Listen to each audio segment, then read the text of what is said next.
प्राचीन समय में विद्यार्थी गुरुकुल में रहकर ही पढ़ा करते थे। बच्चे को शिक्षा ग्रहण करने के लिए गुरुकुल में भेजा जाता था।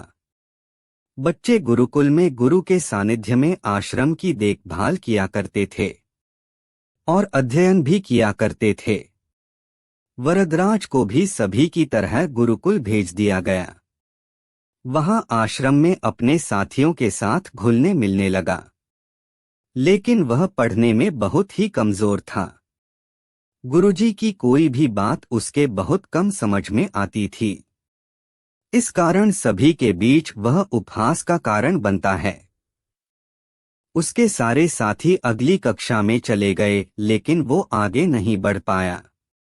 गुरुजी जी ने भी आखिर हार मानकर उसे बोला, बेटा वरदराज, मैंने सारे प्रयास करके देख लिए हैं।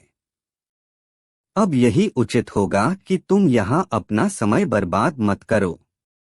अपने घर चले जाओ और घर वालों की काम में मदद करो। वरदराज ने भी सोचा कि शायद विद्या मेरी किस्मत में नहीं है, और भारी मन से गुरुकुल से घर के लिए निकल गया। दोपहर का समय था। रास्ते में उसे प्यास लगने लगी। इधर उधर देखने पर उसने पाया कि थोड़ी दूर पर ही कुछ महिलाएं कुएं से पानी भर रही थी। वह कुएं के पास गया। वहां पत्थरों पर रस्सी के आने जाने से निशान बने हुए थे, तो उसने महिलाओं से पूछा, यह निशान आपने कैसे बनाए? तो एक महिला ने जवाब दिया, बेटे यह निशान हमने नहीं बनाए। यह तो पानी खींचते समय इस कोमल रस्सी के बार बार आने जाने से ठोस पत्थर पर भी ऐसे निशान बन गए हैं। वरदराज सोच में पड़ गया। उसने विचार किया कि जब एक कोमल से रस्सी के बार बार आने जाने से एक ठोस पत्थर पर गहरे निशान बन सकते हैं, तो निरंतर अभ्यास से मैं विद्या ग्रहण क्यों नहीं कर सकता। वरदराज ढेर सारे उत्साह के साथ वापस गुरुकुल आया और अथक कड़ी मेहनत की। गुरुजी ने भी खुश होकर भरपूर सहयोग किया।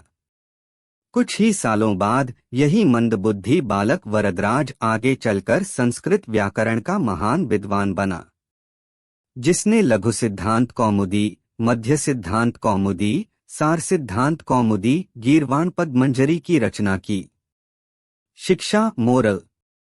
दोस्तों, अभ्यास की शक्ति का तो कहना ही क्या है। यह आपके हर सपने को पूरा करेगी। अभ्यास बहुत जरूरी है, चाहे वो खेल में हो या पढ़ाई में या किसी और चीज में। बिना अभ्यास के आप सफल नहीं हो सकते हो।